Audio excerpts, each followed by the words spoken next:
Welcome to day 6 of 12 Elements of One. Today's presentation is on order. And as we sit here and listen, we can experience the natural order within our own body and mind,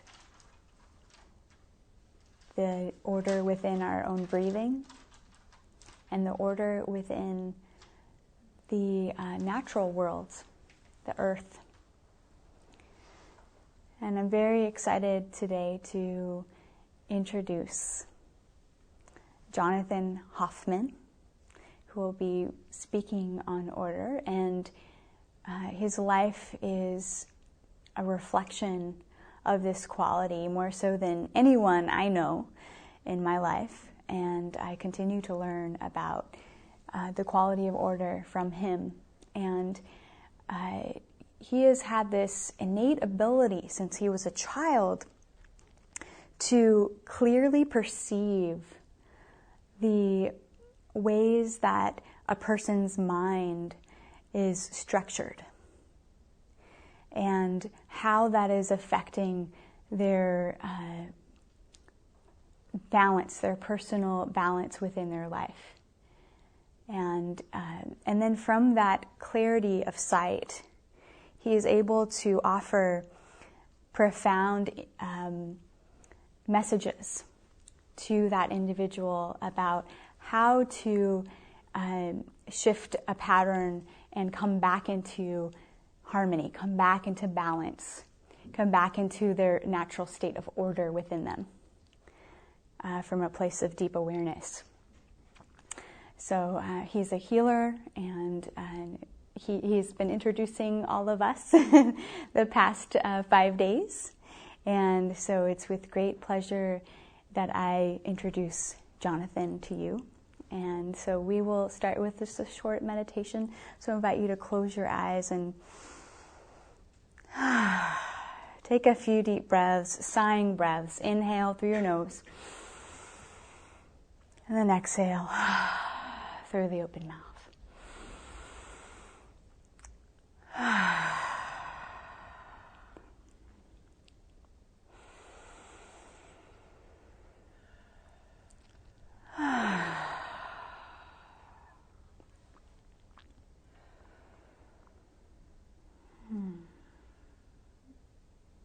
And just allow your body to relax as fully as possible.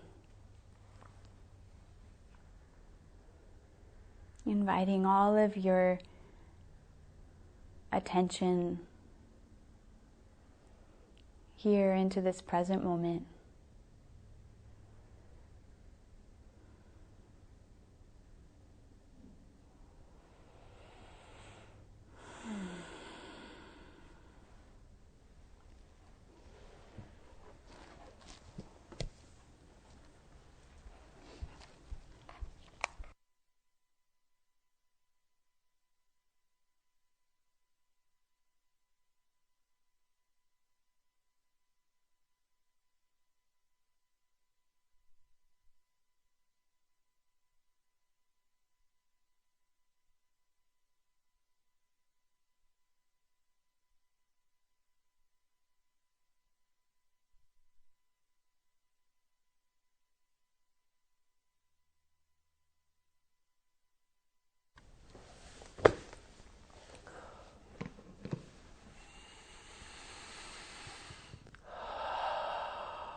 Take another deep breath.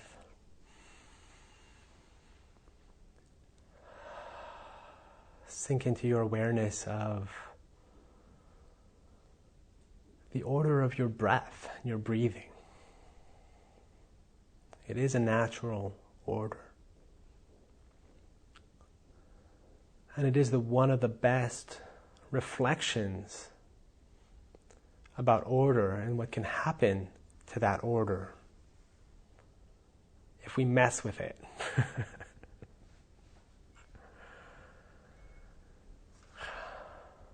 Our body knows how to breathe. Maya talked about this beautifully yesterday, about how when any fears, traumas come up in our minds, in our bodies, that fear constricts our breathing, takes away from that natural flow of in and out connection.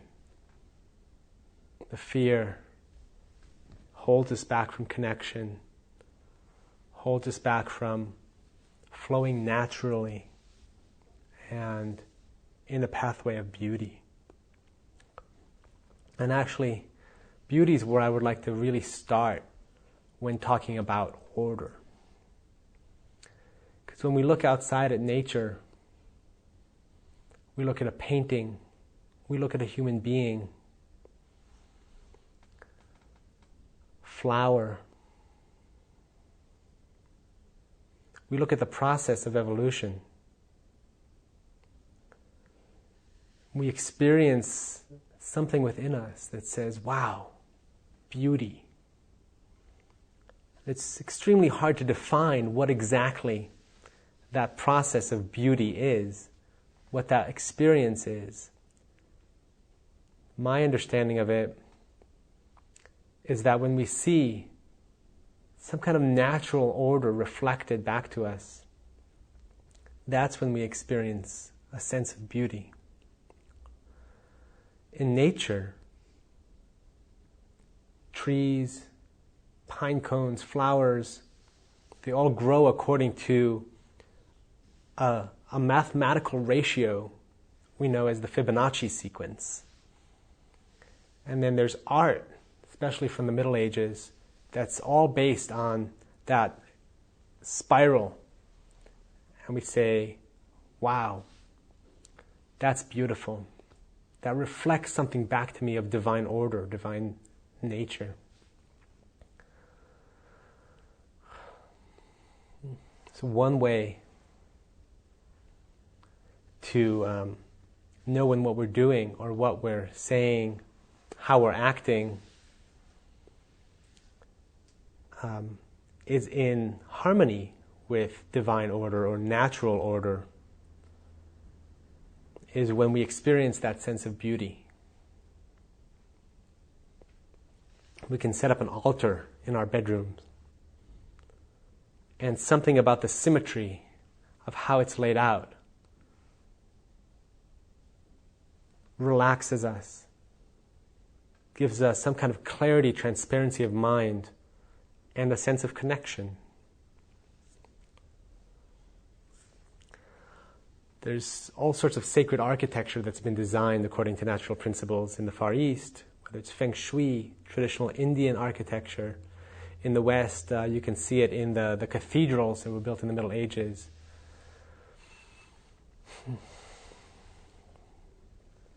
So one question that always arises for me from that is, where does this natural order come from? How has it evolved? Who am I in relation to it? How do I evolve in a way that feels good? Well, one of the answers to that for me is to let go of any particular answers, actually. Because we've invented so many reasons for what we see in the world. And those reasons become our story about it. And then we try to mimic that story. So we're already 3 levels away from the natural world when we think about it, develop a belief about it, and then try to mimic the belief about it. So in that process of slowing down, whether it's through meditation, through building an altar. In fact, building an altar is a very, very good way of getting reconnected to a sense of order, because you can move things around and you can feel, oh, that doesn't feel so right. Move it here. Oh, that feels good. And that helps to take us out of our story.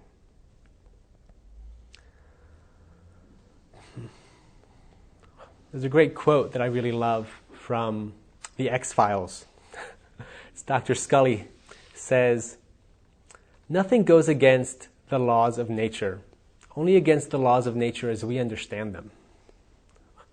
And as human beings, since the dawn of consciousness, since the dawn of understanding that I can take a rock and hit another rock and something happens, been students of nature. And Vanessa spoke about this beautifully in the first talk on being human.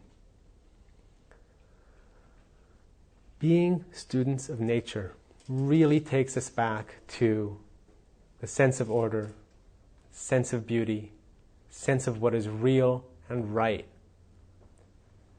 And it's these stories that we're trying to get away from.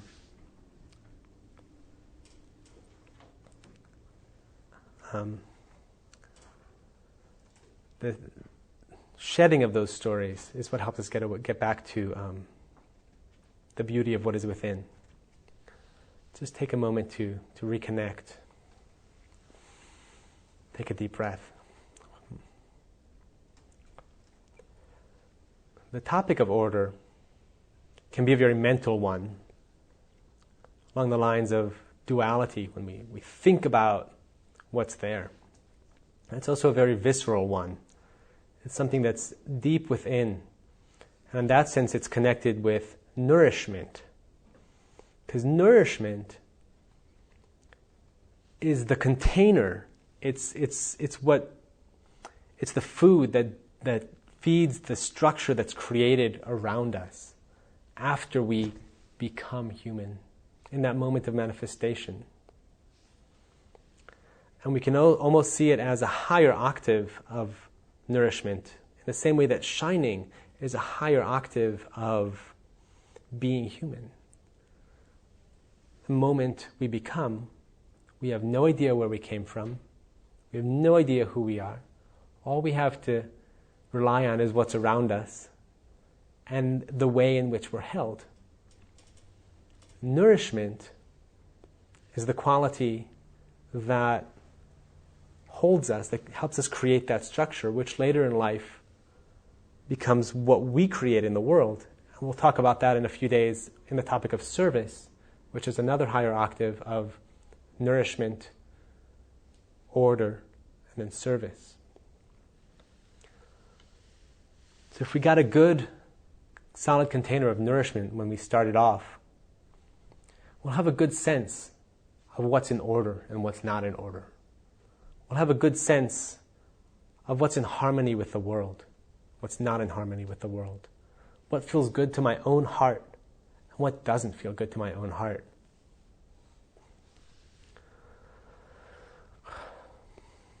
There are so many man-made ideas about order and how things should be.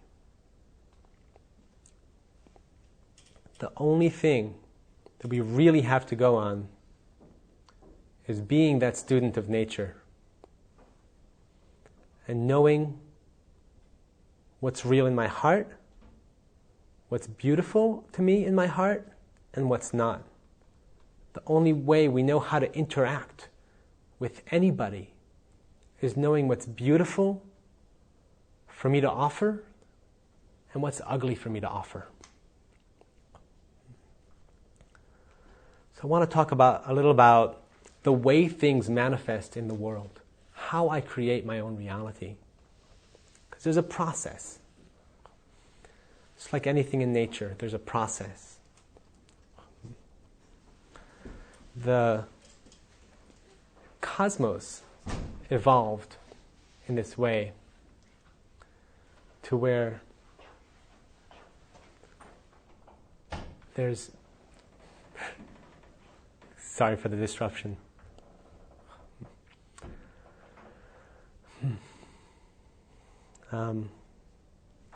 So I want to talk about for a second the way we can see a natural order in the evolution of the cosmos itself. We like to say things started off with a big bang, as it were. And in our own mental state, we see that Big Bang is the moment of inspiration.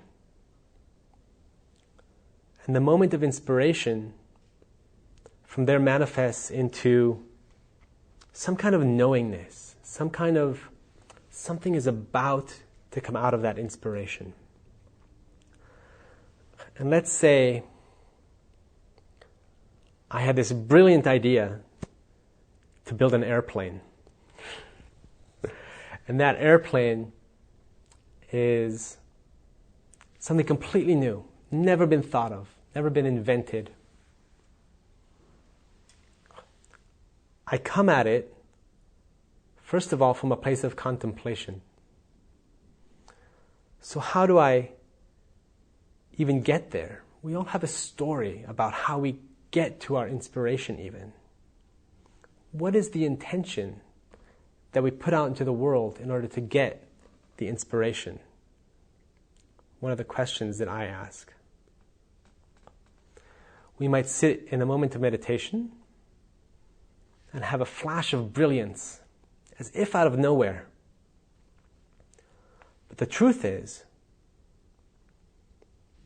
that that flash came from somewhere. If I have a sudden flash of inspiration to build an airplane, that could have come out of a place that's in harmony with the world. It could have come out of a place that's in resistance or in fear with the world. For example, if as a kid I was really scared and I would look outside my window and I would think, gosh, I wish I could be like the birds and fly off. And later in life, this manifests as my desire to build airplanes. So that inspiration comes from my story of my childhood. Everything comes from an intention. But where does that intention go? We might have an intention. It could be a prayer. It could be a deep-seated need within my heart. Where does it go? When I set out this prayer into the world, where does it go?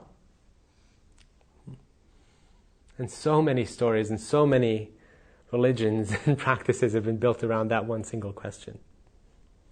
But if for 1 second we shed all those stories and just look, we ask ourselves the question, where did the Big Bang come from? Where does my intention go? If you just sink into that for a moment, you can feel that there's this great soup of infinite potential, infinite possibility that contains everything. And when I set my intention for what is out there to manifest, then that's where the energy comes from. That's where the answers to our prayers come from. No matter what name or title we call this force. If we strip it from titles, we can feel it. Because in all titles and beliefs, there's truth and there's partial truth. So if we seek after our idea of something, we're just going to get entangled in that idea of that thing. So if we sink deep down into our feeling sense of what happens when I set my intention, just take a deep breath and think about an intention that you have, a prayer that you have, a need that you have, whether it's current or whether it's past. And you truly, like a big gust of wind, release that intention into your field, into the natural world. It ripples away and then settles into that place of infinite possibility. Just take a breath and rest in that connection, that interaction.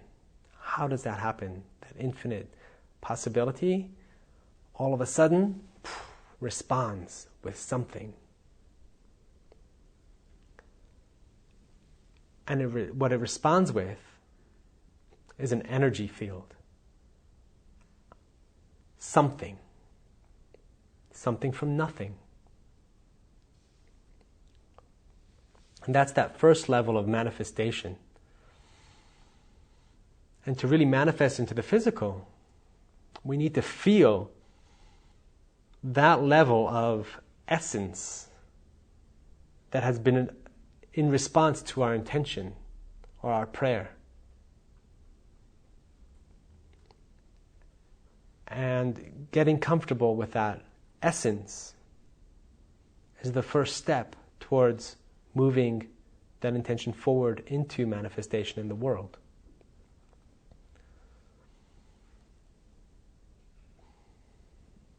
So from a place of essence, what happens next? Well, an image starts to form. Something that the five senses of the body can relate to starts to form.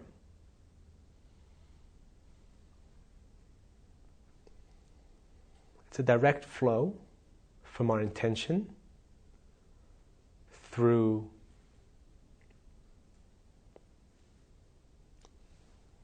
to the primordial soup that responds with an answer. That answer is an essence.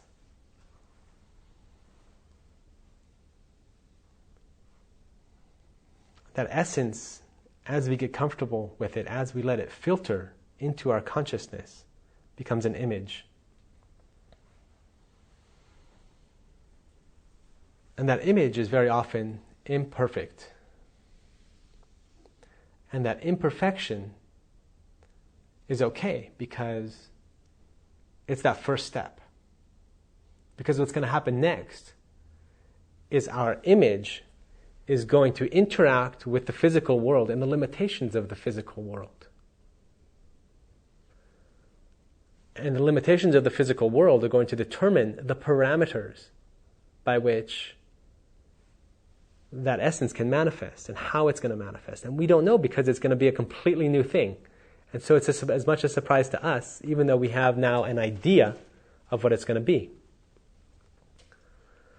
So from that image, we start to ask, okay, in my physical world, there's all these things. There's wood, there's plastic, there's leather, there's string, there's glue, there's different materials. What kinds of materials do I use? How do I bring it all together? And this is where the intellect really comes in. And this is probably the most harmonious purpose of our intellect in the world, is to help this insight from that primordial essence, from the primordial soup, to manifest, to form in reality, in the physical world. And so we might have to go out and learn. We might have to go out and read books and study with an apprentice in order to learn how to turn my vision into a reality. And of course, the final step in manifestation is the physical doing of it. And it might take so much experimentation. It might take years and years of experimenting with different ways of forming things together for my vision to come to physical form. And at the end, we may learn so much about that physical form that the whole essence of, and the whole vision of it, and the whole reality of it will change and shift, and completely new things will evolve from there.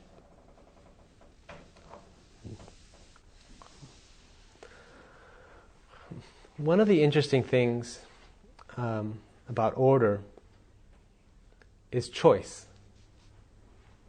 and how that relates to order.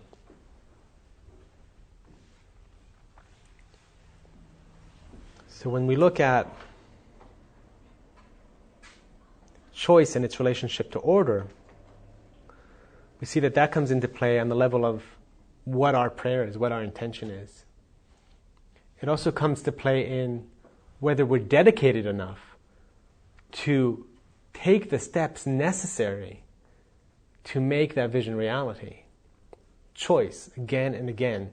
Failure, and then choice to continue. Just a quick segue into failure, I guess. I like to think of right and wrong in terms of goal orientation. So if I have a goal, there's a right or a wrong way to get to that goal. And failure is only in relationship to my goal. And our goals are sometimes so unconscious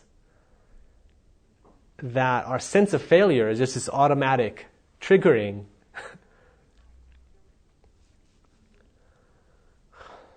So again, it always returns to one of those key things is self-awareness. What do I believe? What do I think about reality? What are my beliefs about it? And how do I experience things like failure to achieve my goal? It all comes back to the programming that we have. So when failure happens, as we like to think about a computer crashing, a computer not working well. So that's either a mechanical problem or a human error. And we can think of that in terms of ourselves, where the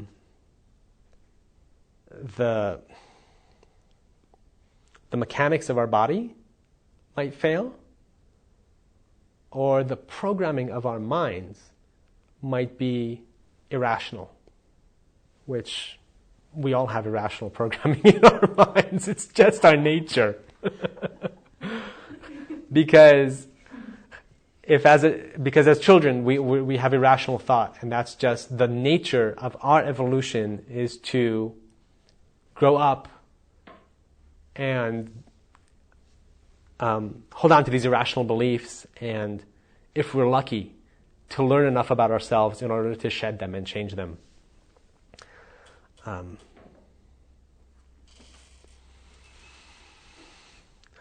Just take another deep breath to recenter.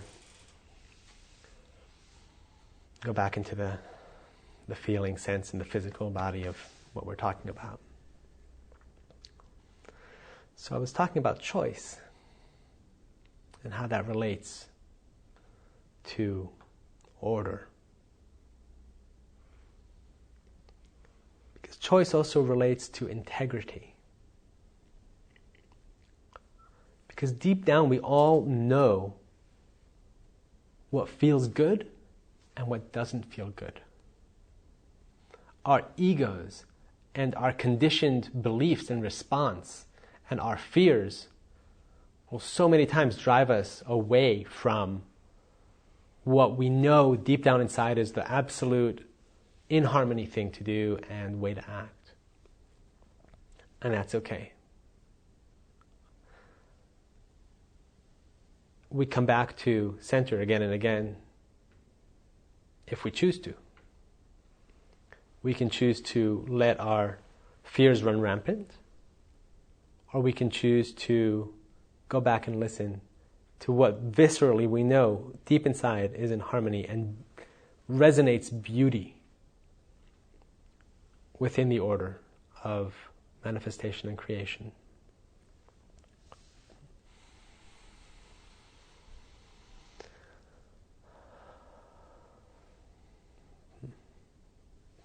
I'd like to know if there's any questions at all or comments, either here or if anybody watching would like to say something or has any thoughts. If not, then just take a moment to breathe again.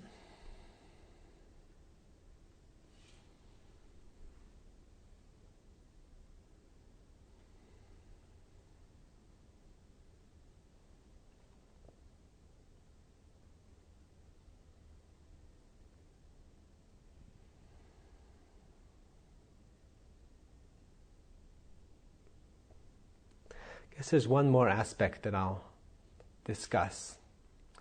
That's the aspect of control. When we allow ourselves to become part of the natural order, or when we tune into that process of manifestation, the way our minds work, we can see whether or not the seeds that we're planting come from fear or come from beauty. Because deep inside, the story that we have about the stories that are the source of our intentions or prayers are going to be in the veins of anything that we create. If we're creating from a story that's fear-based, we're going to have a manifestation that's fear-based. And if we're creating from a place of aggression and force, we're going to have a manifestation that continues that process of force and resistance in the world. So if my inspiration to build an airplane is based on the story that, if it's based in a story that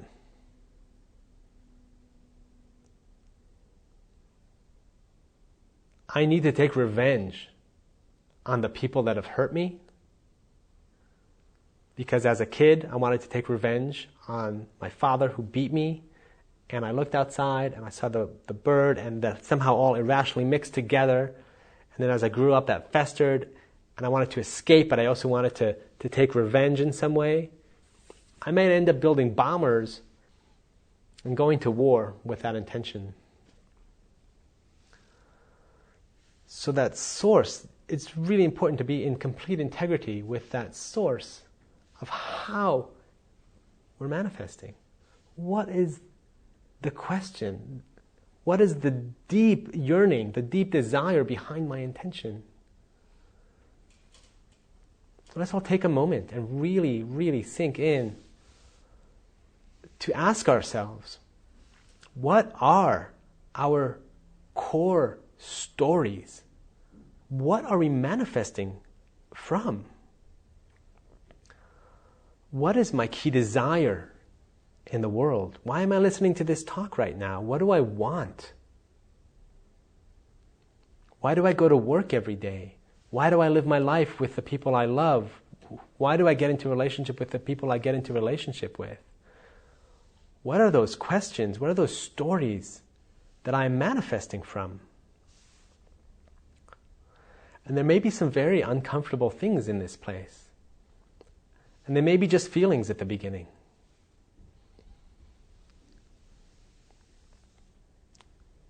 And the way to shift that is to really plant the seeds of connection when we meet those places in ourselves. If I meet something that's dark and scary, I can receive it with love, or I can receive it with aggression and fighting. That knowledge is what gives us complete choice and control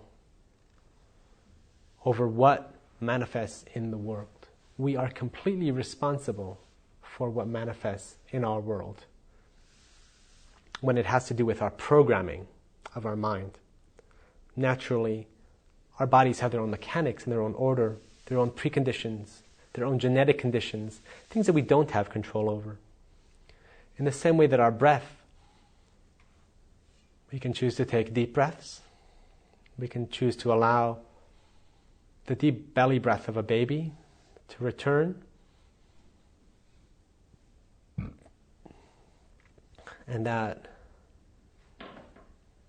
breath is really the thing to come back to whenever we have a question about, wait a minute, what am I doing right now? What am I manifesting? A great indicator is my breath constricted right now? Is my body tense? Can I take a deep breath and relax myself? I might feel sorrow. I might feel fear. But do I know that what is fueling my intention is pure? And more than achieving our goals, more than knowing who we are, it is so important to understand that natural order that's within ourselves, that we're responsible for, that we have control over, because that is us co-creating with the world. That knowledge is what leads us to co-create. It's always going to be our choice.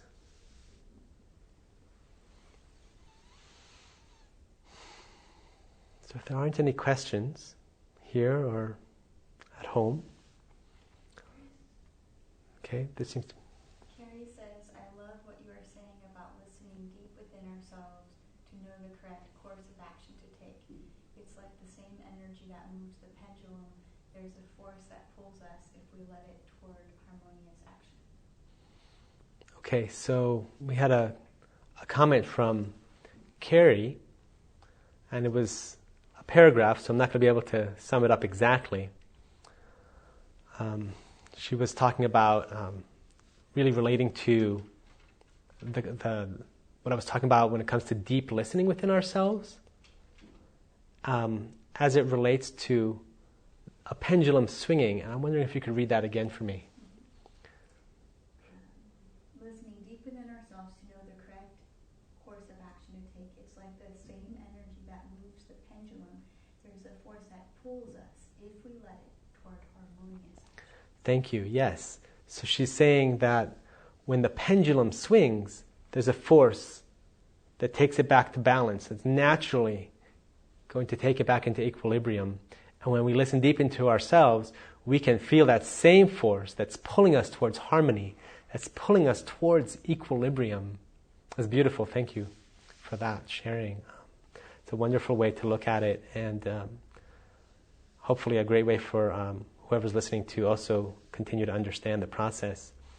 There is a natural force. There is a natural order, and it's constantly pulling at us in a gentle and silent way, because it is harmonious, because it is loving. That's its nature, as it's all our natures to be in harmony. Thank you.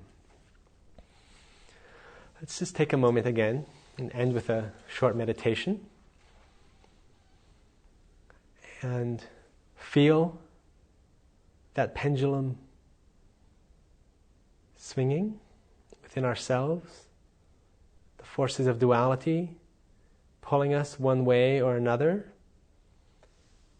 and that force that's acting on the pendulum, that invisible force that's acting on the pendulum, is what we're after.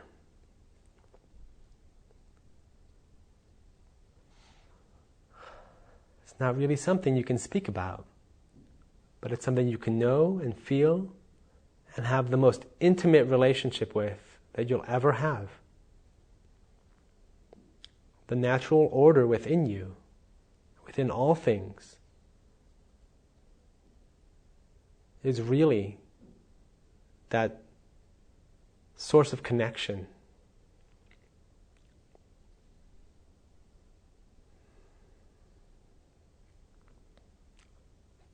Because tomorrow we'll talk about balance. And that metaphor of the pendulum is that perfect segue into that, and balance is the higher octave of connection. So we'll talk more about that tomorrow. I thank you all for joining us meanwhile. Really, really grateful for this opportunity to meet everybody virtually and meet everybody in our intimate connection here. Thank you again. Take a few deep breaths. We'll see you next time.